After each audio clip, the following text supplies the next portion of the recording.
So I want to welcome Dr. Robert Melamede to the show. He's also known as Dr. Bob. And Dr. Bob actually used to be here in Colorado. Unfortunately, I didn't know about him at that time. But he was a professor and biology chairman at UCCS here in Colorado. He has been on the boards of many cannabis and advocacy groups, and I believe he even has his own foundation. But we have a lot to get to today. The first thing I want to talk about, everything that you sent me, watching your videos and see you speak, it's just mind-blowing to me because I love the perspective that you offer. And I actually wanted to start with your flows of structure. And if you wanted to do a little introduction to yourself and then start with your flows of structure, I would love to start there. Okay. Well, my whole life I was curious about what life. When I was in graduate school, that's when the genetic code was being discovered. We understood the relationships between DNA and RNA and protein synthesis. And we came up with that gave us a foundation for understanding how all life had these underlying common properties. But what it didn't explain was, how did it all happen? Why did it happen? Because it doesn't make sense that it should just randomly happen. It's too improbable, basically. And yet that's the nature of how we thought based on our physics that we were taught. And the physics that we're taught has time as a reversible phenomena. In other words, if you took a cross-section in time and you looked at all the molecules, you couldn't tell whether they were going forward in time or backward in time. There would be no a priori way to know. So the foundation of our physics has a reversible time in it. Quantum theory, it's elemental to that. And yet the world we live in has time. We always, our gas tanks never fill up when we drive the car. And typically we get older, although that's an interesting phenomenon we may have some time to address. But the point I'm getting at is the world we live in has time going in one direction. And the year I was born, 1947, Ilya Prigogine got his PhD, and he was created since then a new field of physics, one in which the symmetry of time, the reversibility of time, is broken. And he now has created a new field of physics called far from equilibrium thermodynamics, as opposed to thermodynamics, which is really equilibrium thermodynamics. And what that really means is when something's at equilibrium, nothing can happen. There's no energy left to do anything. There's no information content to express. There's no energy to make anything happen. So you're missing both of those qualities: information, which takes energy to make information, as well as energy. So without those two things, nothing can happen. And yet that's the physics that gives us this reversible time and is totally at odds with life.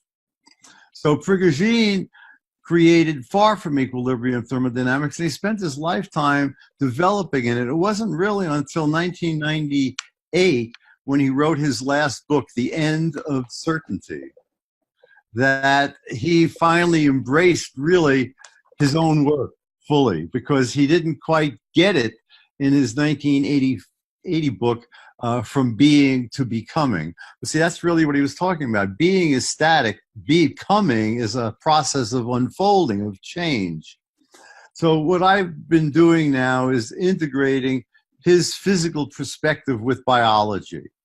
And it comes to mind-blowing conclusions, because we've created a very consistent, beautiful little scientific world, and we've interpreted and made such incredible knowledge about biology. The problem with it is we've created this consistent little world, okay? The problem is there's a bigger world of which this is a part of, and it comes to the opposite conclusions. So we're very consistent in here. Right in the center of this world is Big Pharma. Go out to the outside, you kind of reach people who are more on the periphery with alternative therapies and thinking. But what I've been fortunate enough to do is to open that up and find out that the rest of this world is here, and it works on principles that are consistent with Prigoghine's physics. Okay, so I want to go further, but I want to touch on something that you said when you said something about equilibrium.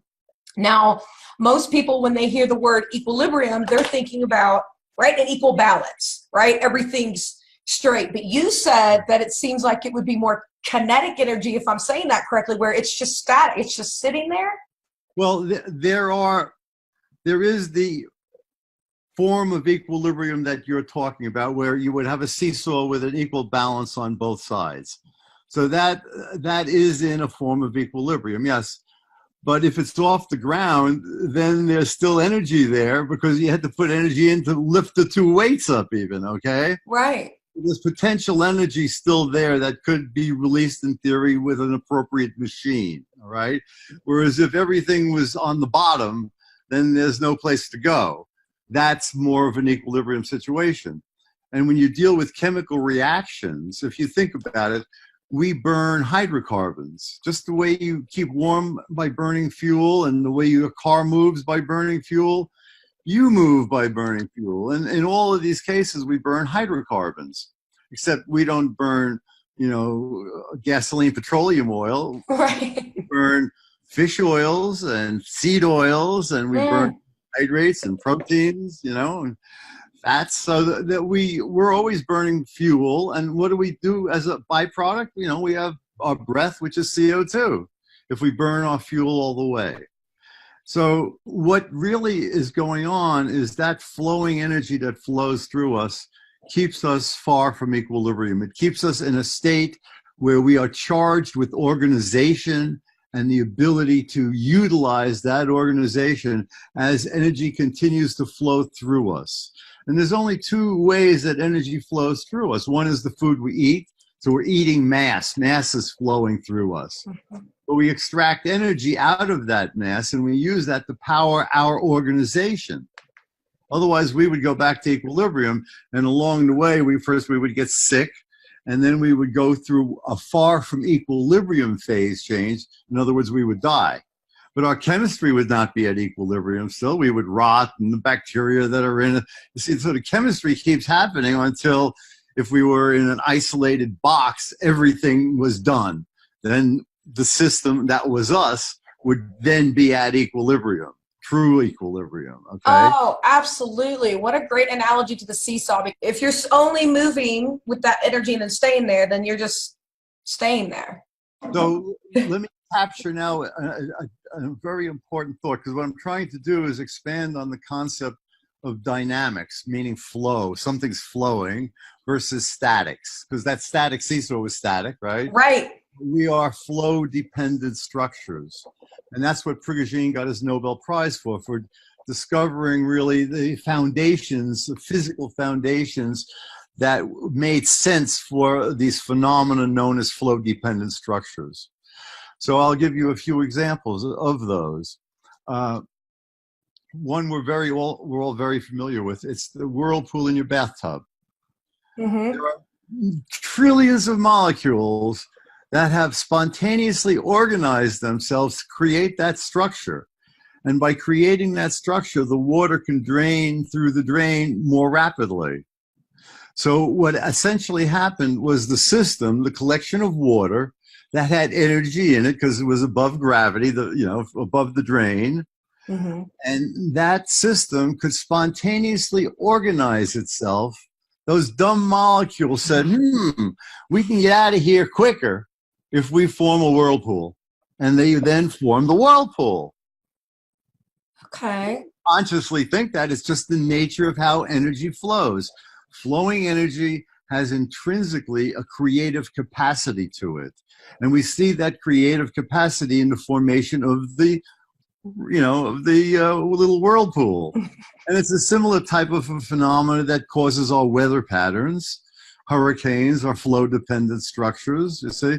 So no matter where you look on any scale, wherever there's any kind of complexity, any kind of phenomena that's happening with some kind of apparent intelligence to it, The intelligence comes from the flowing energy that extracts organization out of the universe. God, if you will, in God's image. Well, image is what? Creation. Right. So flowing energy, in my perspective, is God, generalized open system dynamics, GOD, okay?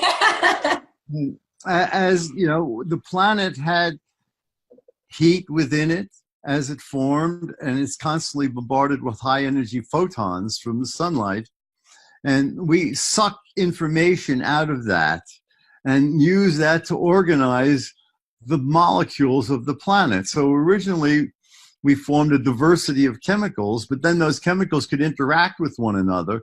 And some of them formed organized patterns in liquids. Just the same way the whirlpool formed, driven by gravity, you can have heterogeneities instead of a random occurrence. You have organized structures, in this case, powered by flowing energy from chemical reactions. Okay. So that's what we are. We're redox reactions. We take those hydrocarbons and we separate the hydrogen and we pass them down until ultimately we make water and carbon dioxide. And along the way, that energy is captured in the organization of life. We are complex flow-dependent structures because evolution just keeps creating more and more organization as it extracts more and more information out of sunlight. Right. Okay. Wild, right? I love it. I love it. And when you compare that, I read your dynamic fractal, which was amazing. So I'm setting you people up here in the audience who aren't quite sure what we're saying. So I'm getting there. So when we talk about everything you just talked about, flows, flow-dependent structures. Flow-dependent structures. They're also called dissipative structures and spatio-temporal structures because they form structures in space and time, like your heart rate, your breathing, menstrual cycles, daylight, sleep, All of these are flow-dependent structures in one big cosmic harmony on the planet because the entire planet is one chemical reaction. We are reactants in that chemical reaction. It's one test tube Earth. Right. And the reaction has been going on for 4 billion years, and it gets more and more complicated. And as it got more complicated, it reached a level of flow-dependent complexity where the next level of complexity demanded the emergence of life. Right. So when we talk about all those things and now the reactants, us, I want you to compare everything you just said to our endocannabinoid system, which I talk about a lot to my group and my audience, and why that's so important and how those two correlate with each other. Yes. You see, so again, we have flowing energy, organizing matter, and we have two ways energy comes into the system: our collection of molecules, us, or our collection of molecules, the planet. It's all part of the same deal. We're a subset of this chemical reaction. But what's going on is that the endocannabinoid system first appeared with vertebrates. And it appears, this flowing energy, it's creative in its very nature, and it forces creation. It is God, you see. Yeah, no, I get it. I love it. You can put it into whatever religious format you want, but there's an abstract truth of flowing energy organizing matter. So as complexity keeps building, that flowing energy keeps squeezing more complexity out. And with the original life forms, first it was prokaryotic bacteria that then for a billion years basically changed the atmosphere. They made oxygen. But as they did that, they also died. So we now had hydrocarbons that could be burnt in the oxygen that was made. So this is where the idea of a dynamic fractal comes in, because we keep changing the algorithm, because the algorithm changes the environment that changes the system, that changes the environment that changes the system. So it's a pattern that reproduces, but always building on the past. So unlike a regular fractal where you see the same thing when you go in and out, here we see evolution. Evolution is a dynamic fractal that changes the algorithm with each chance, so to speak, with each reiteration, because the environment that was successful in the first place has now been changed by the success of the organism. So it's a back and forth dialogue going back and forth in time as we evolve to higher levels of complexity. And we could only go so far with the invertebrate model. So something magical happened with the appearance of vertebrates. That was the emergence of the CB1 receptor. What it does is so amazing because, you see, we have in us two opposing ways of generating energy. One is very efficient, like a nuclear reactor. A nuclear reactor is fine as long as it doesn't leak, you know? But what a nuclear reactor leaks, what does it leak? Radiation creates free radicals by splitting water. And free radicals are chemicals with unpaired electrons that like to react with other things, okay? So we have these nuclear reactors in us, in our mitochondria. It's called the electron transport system. And the reason I call them a nuclear reactor is because if we force too much through this leaky hose, so to speak, the pressure builds up and it leaks. And what does it leak? It leaks free radicals. Mm-hmm. Otherwise, what goes through is food goes in one end and energy and waste comes out the other end. But if there's too much pressure in it, because you're eating too much and not exercising enough, those are the two ends of this leaky hose, then you spit out the free radicals, and it's the accumulation of their damage. Not that the one I make today is going to be there in the future. No, they're part of the flow-dependent system. They're made and they're fixed, and they're made and they're fixed, just like we are. This is again to show the difference between dynamics and statics. Every day you make your entire body weight in ATP. ATP is one chemical, but it's like the dollar bill of life. It's the energy. You need something done, you spend some ATP, you know? Mm-hmm. So we make ATP out of our food. And we can make it efficiently with the nuclear reactor by burning carbohydrates and funneling them through the electron transport system. But again, if we eat too much or don't use enough, they react with everything, and they are responsible for aging and all age-related illnesses. But they're also good guys because as we build them up and change our DNA, our RNA, our proteins, other chemicals, other parts of our system recognize those changes and then divert the flow. So that we have a new hallucination going on in there in terms of patterns, you know? Right. And always designed to try and minimize excess free radical production. But if we can't do that effectively, then we start to accumulate those damages, and that impairs the efficiency of the flow. And that's when we get ill. Mm-hmm. Because it's the pyramid starting within the cells, to the tissues, to the people, to society. It's all one big flowing cosmic phenomena, you know? Yeah. And so anyway, we had to make energy more efficiently to make more complex organisms. And that required a whole change in the pattern. So we went from invertebrates to vertebrates, where we had a whole new development pattern. And we now, for the first time, had the CB1 receptor that lets you get high. And what it does is it regulates the nuclear reactor to minimize the release of extra free radicals. Right.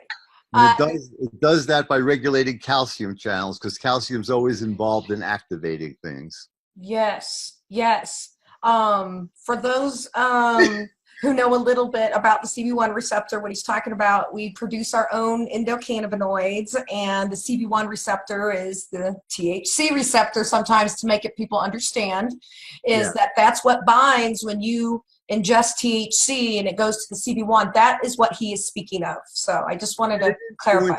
Everything in your body, but among the everything is your neurons in your brain, which is why you have the phenomenon of getting high.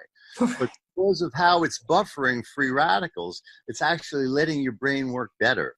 Because your brain, the reason everybody knows how sensitive your brain is to damage, right? Yeah. And if you feel your head, it's always warm. And your neck is always warm because it's so complicated. The algorithm to create your brain is insanely complicated. The algorithm to create your heart is not as complicated. It's not as smart as your brain. Right. So a lot of your heart gets its energy by burning fat. as opposed to burning carbohydrates. The carbs are burnt by the nuclear reactor. The fat is burned, it's basically like burning dung, cow dung.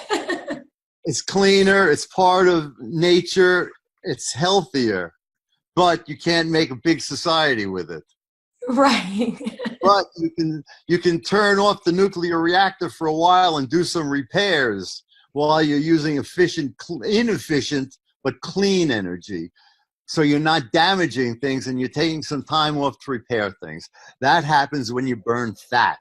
That's why caloric restriction is good for you. That's why fasting is good for you. And guess what?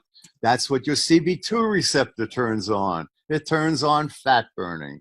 And your CB2 receptor appears in any tissue when there's damage. And when there's damage, what does that mean? It means you're making too many free radicals. So what does your body do? It turns on the CB2 receptor, turns off the CB1 receptor, so you stop making the free radicals, and turns on fat burning, which is cellular recycling of damaged pieces. I love that. The pieces that were damaged when you were eating too much sugar. Right. Right. You know, I found that interesting. My son's got cystic fibrosis, so the CB2 receptor is like his friend, right? Yeah. But what's really cool is that your CB2 receptor won't be activated until it needs to, like you just said. It trigger. It's like, oh, where do I need to go? Boop, boop, boop. Oh, CB1 as well, probably. Yeah. Because CB1 will help open his lungs up. The lungs are loaded with CB1 receptors because they're full of oxygen. So they're natural, efficient burners because they have all that oxygen there. But he'll typically have a mucus buildup. That's part of the problem because of calcium channel mutation. Yes. But what he can do with cannabis is it helps loosen phlegm. I knew other people with that condition, and cannabis definitely helped them because it promotes bronchial dilation. It opens your lungs up while at the same time acting as an expectorant. Oh, I love talking about this. So I loved what you said. It is in dynamic fractal when you were talking about it's not necessarily survival of the fittest, it's survival of the most adaptable. And I love that. So when you spoke about that, I just love your perspective. One of the ways to feed our systems, our bodies, because of our endogenous cannabinoids, we were meant to consume cannabis. Well, what I'm telling you now is that actually the evolution of the human brain is dependent on that endocannabinoid system because of how it buffers the free radicals and allows for the complexity of the mammal brain to continue evolving. When you look at the evolutionary history of the vertebrate brain and in the mammalian brain and the primate brain and the human brain, you see that all of the more advanced areas are loaded with cannabinoids, cannabinoid receptors. It's the #1 neurotransmitter system in our brain, and we're just starting to talk in some of the medical schools about it. These people don't have a clue. All of these experts who don't use cannabis, they don't have a clue because it's only when you use it and you understand true healing for the first time where you actually get better. I'm going to be 71 years old, and I was a lot older a few years ago than I am now. I can tell you that. When I was in the hospital with heart failure after my AFib turned into a heart failure tachycardia, and I had 177 resting heart rate. And now I've gotten rid of that, and I'm reversing my psoriasis and my, all my arthritic conditions and, post-Lyme and all this crap that I am definitely not removed from all of it, but I'm much better than I used to be. And I do it with appropriate modification of diet. And after you do that, you can never go back to eating all the sugar again. I know. You just can't because you feel too good. Why do you want to feel tired and shitty again when I can just feel better and better? Exercise more, consume more cannabis, open your mind, and learn. That's what life demands of you. That is the will of God. I love that. See, everything is a matter of this dynamic balance. And your endocannabinoids are made out of essential fatty acids. They're called essential fatty acids because you can't make them, but they're also essential because you need them. Right. You know, if you look at, for example, DHA, which is one of the long-chain unsaturated fatty acids that you get in fish oil and seeds, etc. But fish oil is a really good place. And you can't make it. You got to eat it. Right. Right. So if we don't eat the right stuff, we can't make the right stuff. The mother's milk, the endocannabinoids in mother's milk, you know, those are made out of these essential fatty acids. And mammalian milk, but in particular human mother's milk, has a really high level of these long chain ones like the DHA and the EPA that then get converted into these ethanolamine derivatives, which are your endocannabinoids. Wake up. It's in mother's milk for a reason. Protects the young, it stimulates their brain, they bond with the mother, they sleep better, they eat better. Same thing that happens throughout your life, unless you're not breastfed and you don't have enough brains to realize what you were missing. Cannabinoids. Who knew? You know, I divided the world into blips and flips. Since your endocannabinoids regulate everything in your body, meaning immune, digestive, cardiovascular, everything, right? Mm-hmm. Our consciousness obviously is one of the things that it regulates. And there are people who are naturally going to be higher than those who are going to naturally be lower. 50% above average, 50% below average. Are there consequences? And my answer is yes. Because the people who are deficient, using on the model, they have what's called knockout mice, where you can eliminate a gene, you eliminate the CB1 receptor. So you have what the government wants of us. They can't get high. Guess what? They die prematurely, and they're so nervous and uptight they don't move anywhere because they're too afraid to move. That's what the government tries to create out of us. Mm-hmm. Inhibit us. The tree of life. All illnesses have the same cause. All illnesses have free radicals as the cause. And what pharmaceuticals do is they're so far removed from dealing with the reality. All they do is superficial minimization at best of symptoms, which means all the underlying causes are still there, which means you're going to get sicker and sicker and sicker as long as you continue to hide causes. If you're even lucky enough to have them work enough that you can do that, where the side effects, you know, and their poor performance to begin with, is, you know, most people are not happy with what they're doing to make themselves better because they're not making themselves better. Mm-mm. Once you start using cannabis, do your dietary change, take the right nutraceuticals, and you understand because your body says, wow, I'm feeling better. We know what's going on. When you have inflammation anywhere, that's what's going on. You're making free radicals. And when you make them, there's a series of changes that your cells and your body go through to minimize the impact and to take advantage of the signaling that they're telling us so that we can get healthier. If you eat right, and you think right and use more and more cannabis and shed your ego and learn factual information, stop eating shit, poison colors in it, and all the crap that people feed themselves and their children, and start eating more organic so you're not poisoning yourself with insecticides, glyphosate, etc. Then your biochemistry will change, your mind will change, your attitude will change, your family will change, your community will change, your country will change, and the planet will change. I love it. Right now. So we can either be on the right side of it or the wrong side of it. That's why we're seeing changes everywhere. Weather patterns, tile changes, you know, people migrating. This is all part of the chemistry set undergoing a global change. And if we're lucky, mankind will consume enough cannabinoids that we will evolve into cannasapiens rather than homo sapiens. Blips are the backward-looking people who run the world because they need control, because they're like those knockout mice. If they can control everything, then they feel they won't be so unhappy being unhappy about everything and worrying about everything. Whereas the people who make enough cannabis, they're open-minded, they're willing to gamble. Those are the ones who lead us into the future. So this is why the government blips, backward-looking people collect in government. They prevent us from moving forward. They're selfish, greedy, and power-hungry. And the world is waking up right now as we transform into cannasapiens. the ultimate insanity, and I'm going to go after this, but the ultimate insanity that I now understand is that we don't move forward in evolution by random accidental changes in DNA. We adapt by our metabolism, and our metabolism then focuses free radical damages on the genes that are open in the architecture of the chromosome and are being expressed, so that we mutate the genes that are giving us survival. So it's targeted change to promote more survival.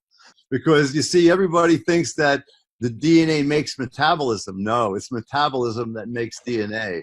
DNA is too complicated to ever form randomly. And, you know, it's such a big, complicated, crazy molecule. Listen to this. We have an estimated 50 billion tons of it on the planet Earth. Obviously, you don't form that by accident. You build it as part of the global construction project of flowing energy as we suck information out of sunlight. I love it. I love it. Yeah. Oh man, I look forward. I just found some more videos and more stuff you've done that is on PubMed and all these other things. So I'm excited to read and learn more. And on the Facebook page, I put out, and it's, you could probably also find it on Cannabidiol, but I put out a little short, I think it's only about 6 minutes or so, pseudo animation that explains how the different energy forms create, from stem cells to differentiated cells, and then how that goes backwards to form cancers and metastasis and drug-resistant cancer cells. It's all very, very unique, and I think I recommend everybody look at it. It's taken me 35 years to be able to make that. oh, Simple. fantastic. I look forward to it. I'll get on there after here. Everyone, Dr. Bob's got to go. I can't thank you enough for your time, and I hope we can do this again. I'm sorry? I said we can do it again. Oh, good, because I'm sure I love your perspective and I love your work, and I'm so thankful for your time today. Peace and love. All right, bye. Bye-bye.